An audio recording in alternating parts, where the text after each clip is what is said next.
I'm the luckiest man.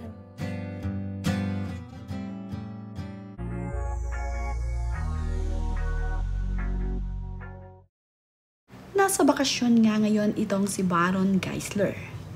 Kakatapos nga lamang ng kanyang series na Incognito. Kaya naman itong si Baron ay deserve muna ang magbakasyon kasama ang kanyang pamilya.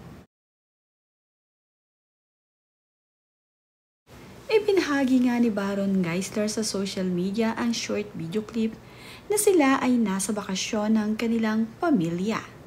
Sa kanila namang bakasyon ay kasama ni Baron Geisler ang kanyang panganay na anak na babae na si Sofia.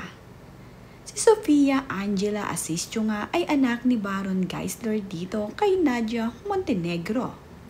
Sa ngayon nga ay madalas kasama ni Baron Geisler ang kanyang panganay na anak. Malapit na din itong si Sofia dito sa asawa ni Baron Geisler na si Jamie. Close na close din itong si Jamie at itong si Sofia. Kaya naman, sa kanilang mga lakad ay palaging isinasama na mag-asawang Baron itong si Sofia. Malapit na rin itong si Sofia sa mga anak ni Baron Geisler at sa anak nitong si Jamie.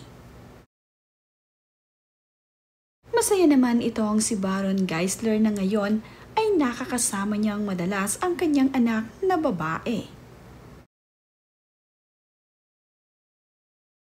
Makikita naman nga sa mga larawang ibinabahagi ni Sofia at ni Baron Geisler sa kanilang social media na talaga namang masaya ang pamilya ni Baron Geisler ngayong sama-sama sila.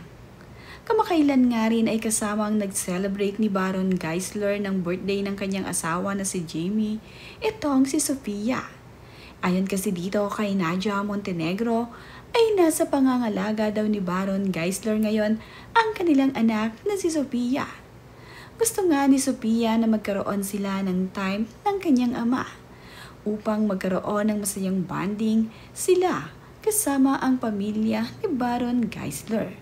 Madalas magbanding ang mag-ama sa tuwing mayroong time. Kagaya na nga lamang ngayon na nasa bakasyon sila kasama ang buong pamilya ni Baron Geisler.